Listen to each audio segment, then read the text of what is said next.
The In Conversation podcast series with author Nigel Beckles. Welcome to the podcast. Please like the podcast and subscribe to this channel. Thank you.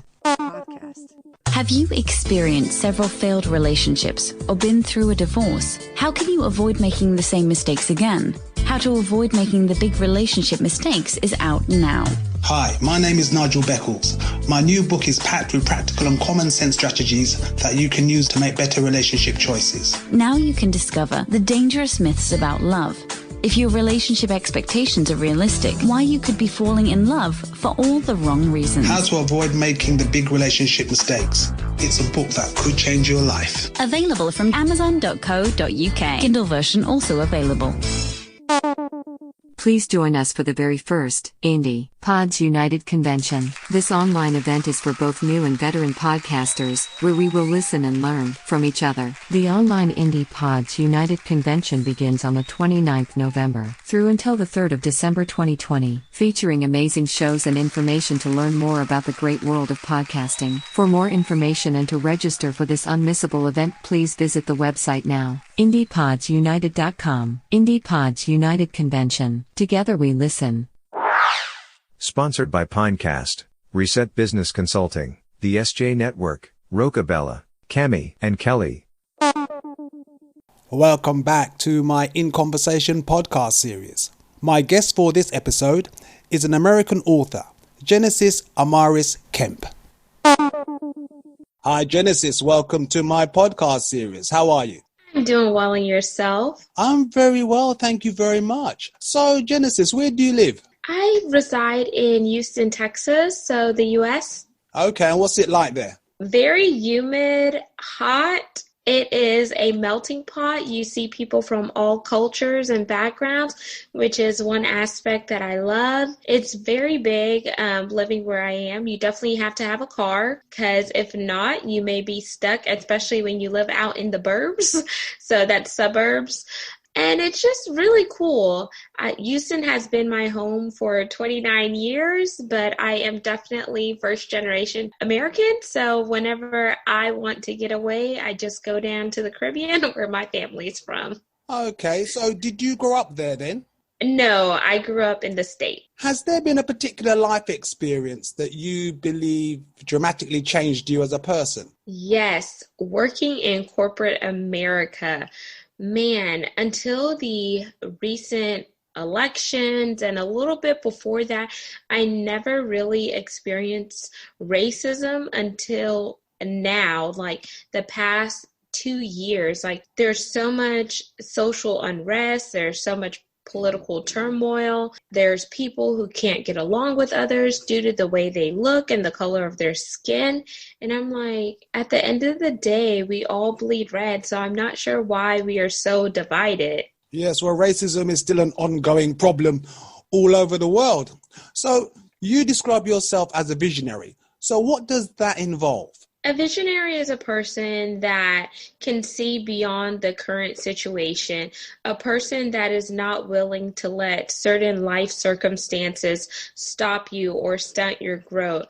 A visionary can see the broader picture and spectrum, meaning we are going to go further than where we currently are. We're not going to let our past determine where we can go. We're also not going to be stagnant. So when I see myself as a visionary, I see myself as a person that's carrying the torch, not just for myself, but those who look like me, as well as those who may be coming behind and besides me. It's definitely a movement. And in order to be a visionary, you have to write the vision and make it plain. So I understand you're also a self-development advocate. So how do you encourage people to improve themselves? So I developed my 3 R's, which are refuel, refocus, and realign. I think that has a lot to do with self-development, because so many times we go through life and we may get burnt out. So you have to take time out of your busy schedule to refuel yourself, rejuvenate yourself, because so many times we spend so much time pouring into others and, doing what other people expect us to do, especially if we're working for an organization.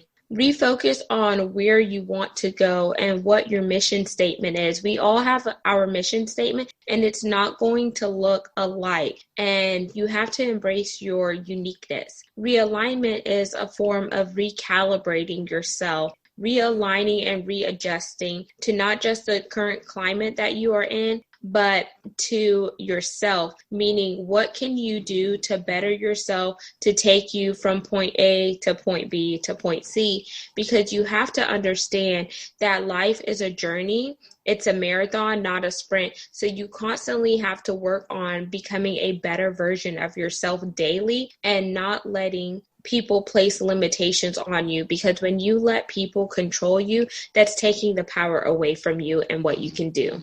Well, Genesis, you've written a book. So who or what inspired you to become an author? So I definitely, whenever I was writing my book, and before I got to the book, I met a girl by the name of Tyra, who's also an author as well. I met her at a church group. It's called The League, where there's various groups of women from all over the Houston area that get together. And she really inspired me because I liked the fact that she controlled her own time. She wasn't dealing with the hustle and bustle of the 9 to 5. And I didn't know I had a book at that time, but I knew there was something about her that sparked an interest in me, because there is a point in time where I want to do my own thing. Another thing that led me to writing the book is just hearing so many people complain about how African Americans and minorities are treated in the workforce, but they never stand up together. They just want to talk about it behind closed doors. But if we come together and really take it to upper management and demand for change, then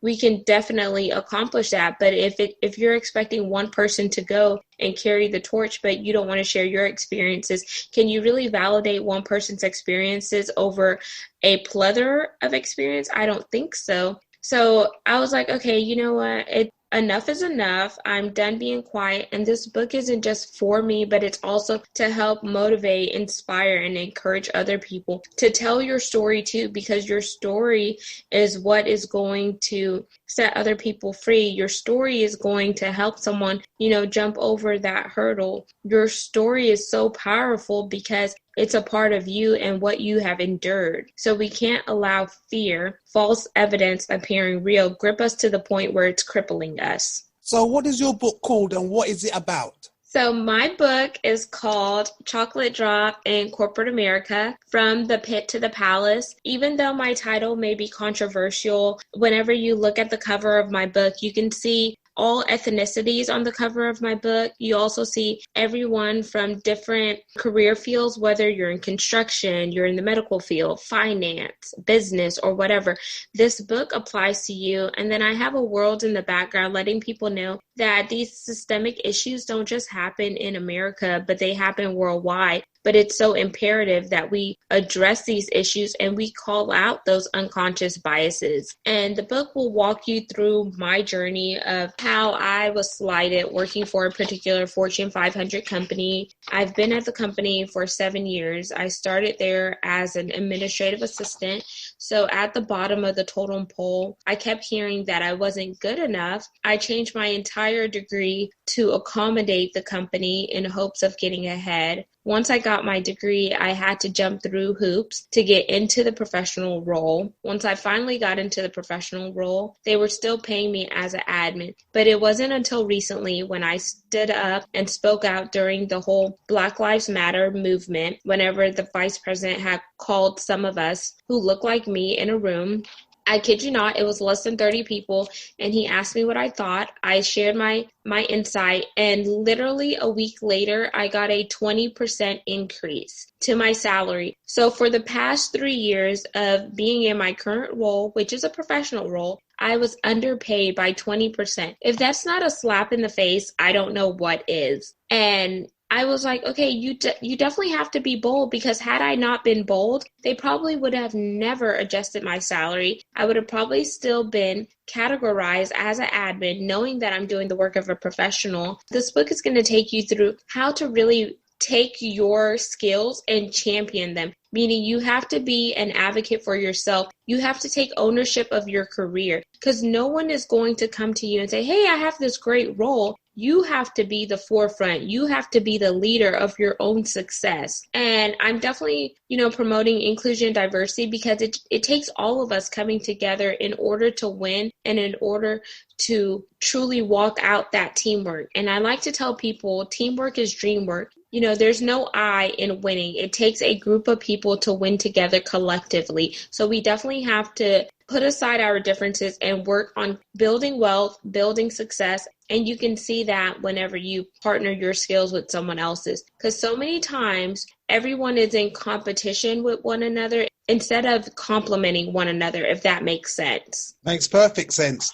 So Genesis, what other interests do you have? So I would love to take my book a little bit further. And when I say further, I want to take this book and use it as a platform to go into the school systems to mold the younger people and show them what inclusion and diversity looks like. Also educate the teachers, because I feel like we should get our children at a very young age, because behaviors are learned and taught. So if you change the narrative and you get them outside of their comfort zone, you can only imagine how far they're going to progress as an adult. I also want to take this into corporate workforces, showing them what does inclusion and diversity truly look like. It's not just a mere exercise to check a box to say, okay, I have so many Hispanics, I have so many Latinos, I have so many Asians, I have so many Blacks or African Americans. Yeah, sure, you're showing your shareholders that you are inclusive and diverse, but if you are not promoting those individuals, if you are not developing their careers, are you really inclusive and diverse, or are you just doing it to look good on paper and look good in front of your shareholders? Because inclusion and diversity is more than just having certain representation at your company. So Genesis, how can people contact you? I can be reached on Facebook at Genesis, Genesis, Amaris, Amaris, Kemp, Kemp. I have a author book page, which is the name of my book, Chocolate Drop in Corporate America. And then you can also reach me via email at genesisamariskemp@gmail.com. Well, Genesis, that has been very interesting and enlightening. Thank you very much for your time. My pleasure.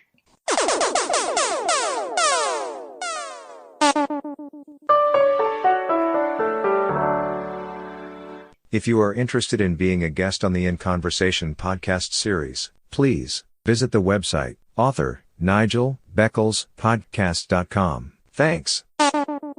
Thank you for listening. Please like and subscribe. Another In Conversation podcast coming soon.